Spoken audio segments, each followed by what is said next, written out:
All Things Motoring is owned and brought to you by CHANGECARS, South Africa's trusted online vehicle platform. Whether you're looking to buy, sell, or just need advice, visit changecars.co.za.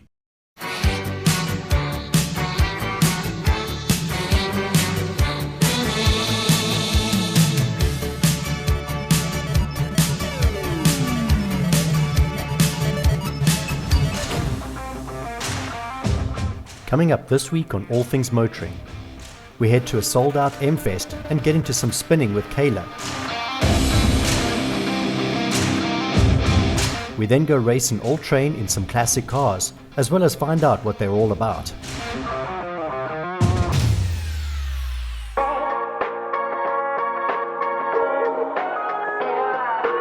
So we've just landed at the BMW M Fest. It's my first time here, never been here before, never done the M Fest, I know. But it's going to be a jam-packed day. We've got drifting, we've got spinning, we've got the racetrack with all the M cars. I'm really looking forward to it. Let's go explore.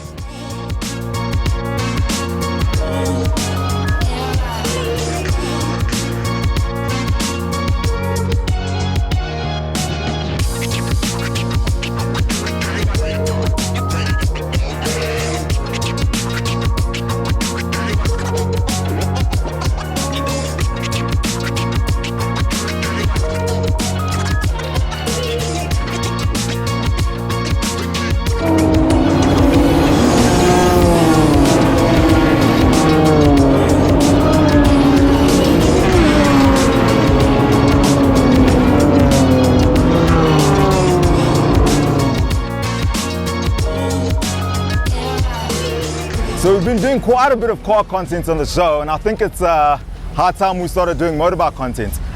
Not many of you know this, but I do ride, and I've been riding since high school.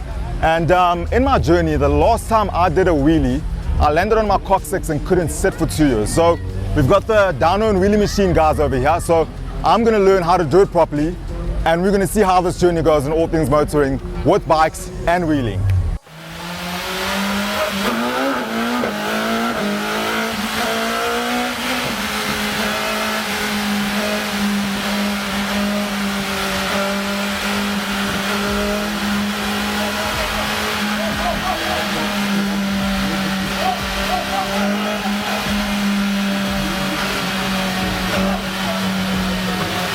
So that was a completely different experience. The last time I did this was on a motocross bike, a 450cc, and the difference is huge. This is a 1000cc. Here, you literally just power wheelie, pop the throttle, and it goes up.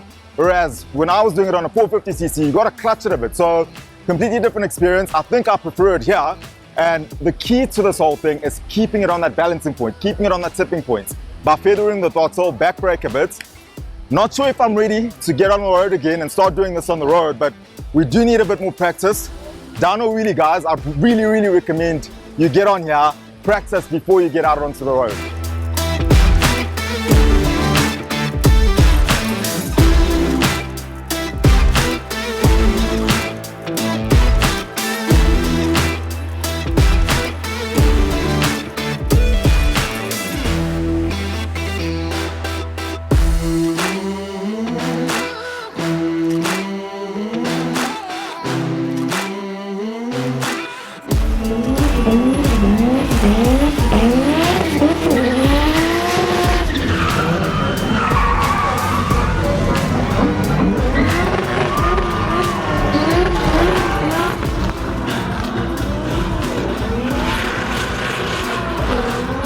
So we're at the drift section right now, and we've got two of the world's best drifters out there, the Drift Brothers.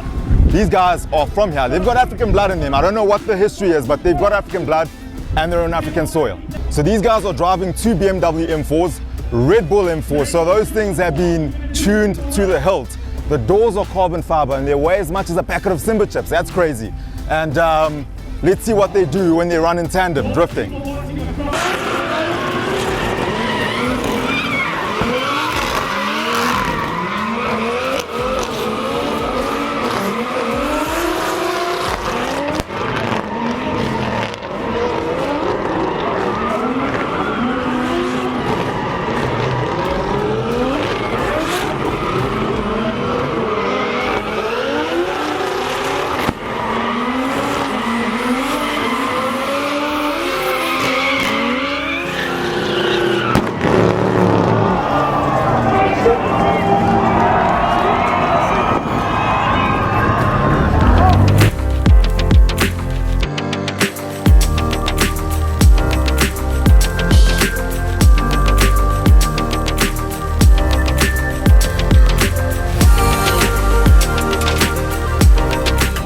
So I've managed to find myself a keen as a bean spectator. Alex Sheeny, how are you, brother? Not too bad, Gugu. Nice to see you again. Nice to see you too, man. In the presence of such incredible Bavarian machinery. I didn't think I'd find a very avid spectator or fan over here. How's your day been, bro? Absolutely. Tell me about that. Look, it's probably one of the hottest days we've ever had in October. So that's obviously put a damper on the things, but you know what? Despite the heat soak, these cars have still been performing, putting the laps. You know, lap in, lap out, they've been doing their thing. It's quite amazing, really. Is it your first time at the M Fest? It is actually my first time at M Fest. Prior years, obviously just didn't manage to come through. You know, things happen, and we haven't had it for what, 3 years now. For 3 years now, yeah. So for a first time, it combines a party, it combines a racetrack, it combines cars. I mean, what more things? What other 3 things do you need in life for perfection? You know, and the fact that we got the M2 and the M4 CSL, which have been released. Have you managed to see those? I have indeed, yeah. And your thoughts are? Look, but the fact that we've had the international launch for that thing here just is testament to how much South Africans love their BMW. I mean, this is the biggest BMW official festival. It's sold out, bro. In the world, sold out. 40,000 people, right? Sold out. Unbelievable. So like South Africans have come out in numbers. I think that's the most important thing for this. I think everyone's been itching to get out and get back to the track, and we're here. Alex, it's been incredible, bro. As always. Thank you so much for your time. Appreciate it.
Platform at Heidelberg Station. We heard there's a great train race for old cars, so we decided to come with this old vintage. Gugu, is this a vintage? Well, I mean, maybe in 10, 20, 30, 40, 50 years? It probably will be a vintage. I think there's some cars around here that you probably haven't even seen, being born in the 2000s. Well, not quite 2000s, but yeah, there are some cars with tiny little bicycle tires that are this big in terms of diameter. Yeah. It's pretty interesting. A day like today again just shows for us how rich the car culture is in South Africa. There's vintage cars here from the 1920s, the 1930s. They're going to be, it's called a great train race. It's not really a race, but they're going to be showcasing themselves against the Rovos Rail, which in itself is an incredible icon for South Africa. Some old planes. It's a nice, I wouldn't say balmy day here, probably about 15 degrees. What are you expecting from the day? Well, I'm expecting to see things I've never seen before in terms of these old cars. I mean, the cars here are between 1900 and 1936 or 39, correct, I think. Correct. So that's very, very interesting. And the bikes as well. So nothing here is modern. So that should be pretty interesting. I think that's very interesting that you mentioned the motorbikes. Whenever we think about vintage, we always think about cars, but there's some incredible classic bikes out here. So just confirming, this is not welcome. Yeah, this will just park on the other side of the road. Awesome, man.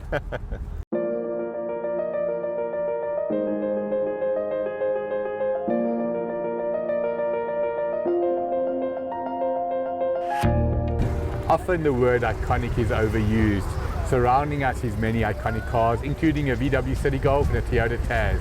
But if you're talking ultimate, true iconic, 1969 Mercedes 280 SL. I'm chatting with Peter Wales, the proud owner of this vehicle. Tell us a little bit about what we're looking at here. It's a 5-speed manual, and I shipped it to Italy, and I did the Mercedes-Benz Challenge, which follow the Mille route. And my son and I actually won the SL division. And thanks to him, on the last day, a speedo cable broke, and he downloaded a speed app on his Apple phone, and because of that we were able to do the average speed trial, and we won the SL division. There are photographs and everything in the back. Now, I used the word iconic at the start of the interview. The Mille. I mean, that is one of the most iconic races. I mean, whenever I think of that, I think of Sterling Moss, because I think he was very well associated with that race. Tell us about the actual race. It is amazing. I've just done my 4th one, and it starts in Brescia, and it does a circle. Your first night you normally stay at a place called Milo Perano, which is on the sea.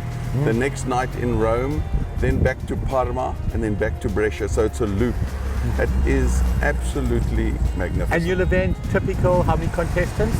About 450 cars, yeah. 400. So when you've got such an event, it must be a real privilege to be one of the 450 cars selected to enter that event. Well, I was very lucky. I was introduced by a guy called Saul Braun, who had a Ferrari Dino. So my first Mille I did with Saul in a Ferrari Dino.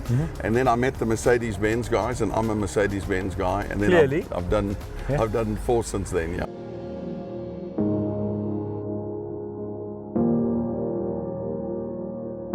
So Mark, seeing as you were around in the 70s, do you mind telling me what this is? That's right, you weren't around until the late 90s.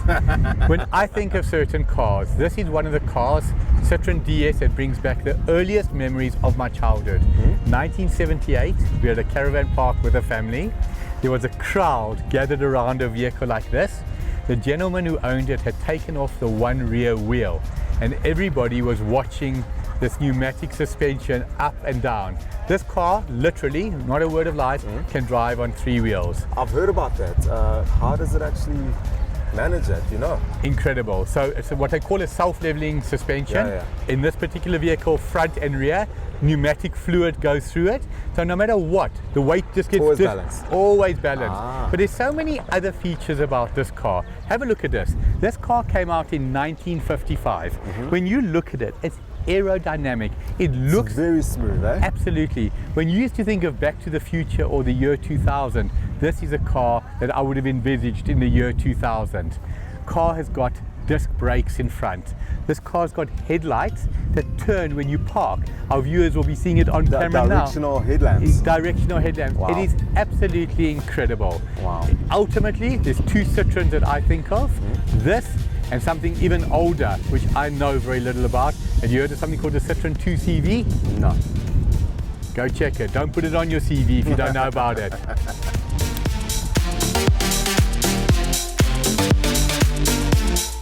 Every time I see one of these, I absolutely melt. To say it's every boy's dream, some boys have a dream to own a Ferrari, some boys have a dream to own a Porsche. I honestly have a dream to own one of these. And in the next 2 years, I hope to be able to let that dream come true and show you the vehicle I'm looking to buy.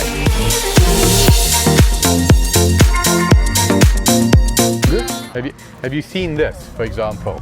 So I know it opens. That's it, opens outways. This is what I call a splitty, the split windows. I've often said, and I'll repeat it again and again, in so many ways for me, cars have gone backwards. Technology, fantastic, your more powerful engines, your safety, no question. But what do you have today that could take 10 people in comfort like this? I mean, this is Cool. Whenever I think of this, I think of Woodstock. Can you imagine, remember the Woodstock Festival, famous festival in the 1960s, upstate New York? I don't think I was born at that time. Neither was I. But this is my absolute dream color. This is amazing. So these are the wipers over here. These are the wipers, so they work like that. So you fold them away basically. You fold them away. So when you need them, if it was going to rain, you'd come out and you'd put them like that. How incredible is that? Pretty neat. What do they call the thing you listen to music in this car? The radio? No, sir. Get with the times. What is it? It's a wireless. Oh, really? Have you never heard the term wireless? No.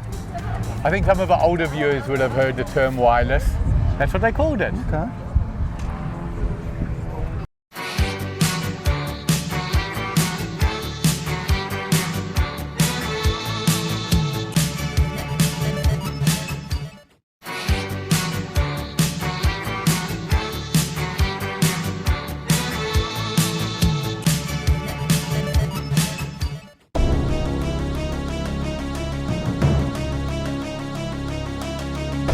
Now, drifting is one thing, but spinning is a completely different ballgame, and that's what we do as South Africans. That's what we're known for, and that's what's happening right here. We've got Kayla, 21 years old, started drifting at 14, and she's tearing it up in a male-dominated industry. Now, the interesting thing about this is that seeing it on TV is one thing, but seeing it live when they jump out of the cars like that, mind blown. The hairs on the back of my elbows are standing seeing that.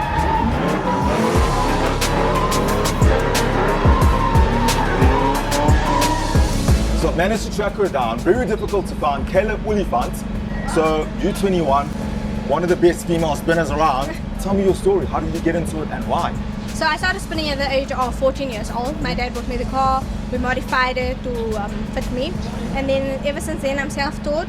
I learned from some spinners and getting tips and tricks from there. How long have you been doing this?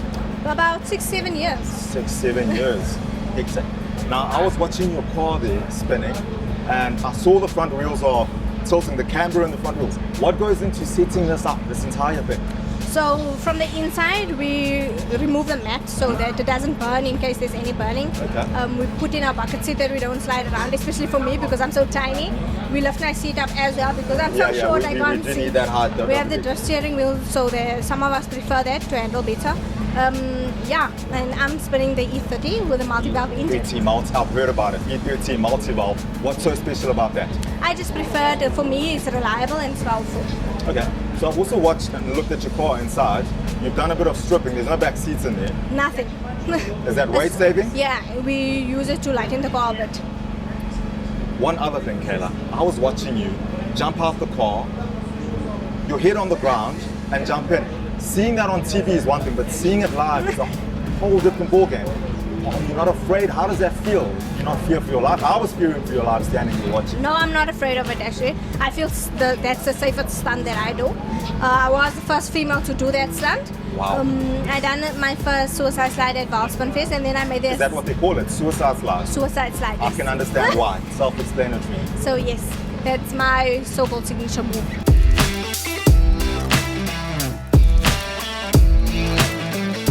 Alright guys, that's it from Kayla. Kayla, thank you so much for your time, for chatting, and I look forward to seeing you burn rubber and just dominate. Thanks a lot. Thank you.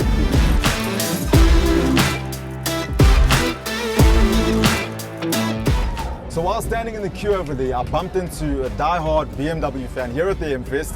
Randeer, how are you? I'm well, how are you? I am well, thank you. So, is this your first time here? No, M Fest? I've been attending the M Fest since 2017. So every 2 to 3 years when they have them, I'm always here at the M Fest, yes. And your wife was telling me that you come all the way from KZN every single time. Yes, we travel all the way from KZN just to spend the day here and travel back. What is it that keeps you coming back? The love and passion for BMW, the new stuff that BMW comes out with all the time, technology, it's amazing. It's amazing. Every time you come, it's something different, something new. So we're going to go for a hot lap around the track, and I'm going to get his take on how it was. You keen? Perfect. Let's go for it. Let's go. Okay, so we're about to go for the hot lap now. Got the driver, expert driver, Ronaldo, and our passengers in the back over there. Right, you guys ready? We are ready. So we headed out the pit lane. Yay. Head down the main straight. Make sure you never cross the white line. Before, Pit exit. Right, so we come up to what's known as turn 2. 180. Nice firm braking. You want to go down into third gear. Make sure you have a late apex, settling the car in smooth. Then you get a nice run up the hill. You want to try and keep it as straight as you can. On the chicane. Ease onto the brakes. Want to slightly touch the curb but not too much here. You guys okay? Then we head down the back straight to Sunset. my favorite corners, a high-speed You just corner. dab on brakes over here. Pitch it right, and then you just give it the beans. I love this actually. I love that corner as well. Clubhouse, also a tricky corner, late apex. You want to make sure you ease onto the accelerator at the right time. Too early and you can run out of space. S's, second S is the most important part. Yeah. First S is just settling the car. Second S is where you get all the speed and momentum.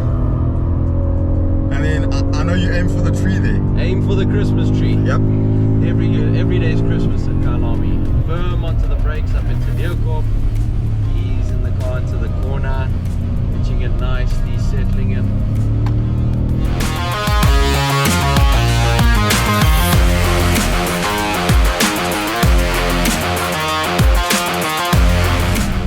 And your favorite car? Obviously you've driven quite a few of them now. Which do you prefer to That's be like then? asking a father what's his favorite kid. Well, I mean, you've got the best performing I kid. can't say I have a favorite kid, but if I had to choose If you had one, to gun choose to one. the head, an M4 competition. Really? Yeah, I just like the look of that. You just went into the BMW M5 competition. What was it like? It was exhilarating, mind-blowing. It was awesome. Have you been on the track before?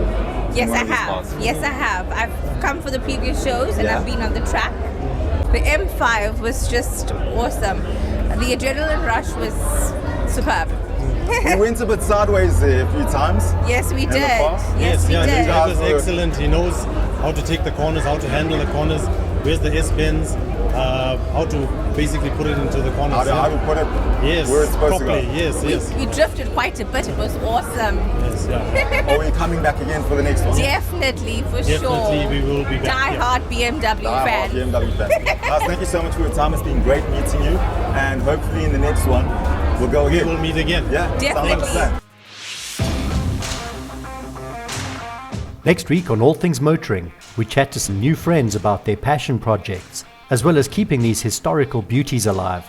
And then we head out to find adventure in Mpumalanga.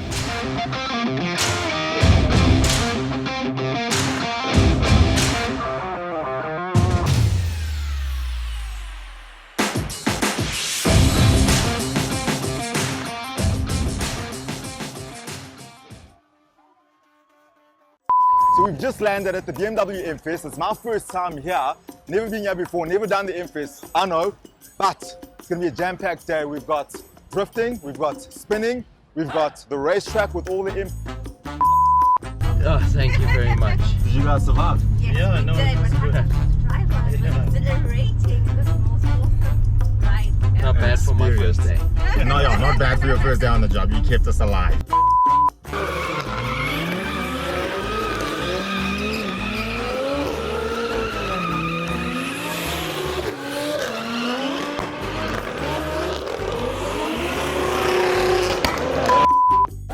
What are you and me doing, bruh? We're letting off some steam, bro. Don't you see that? That's what I thought. Exactly. All Things Motoring is owned and brought to you by CHANGECARS, South Africa's trusted online vehicle platform. Whether you're looking to buy, sell, or just need advice, visit changecars.co.za.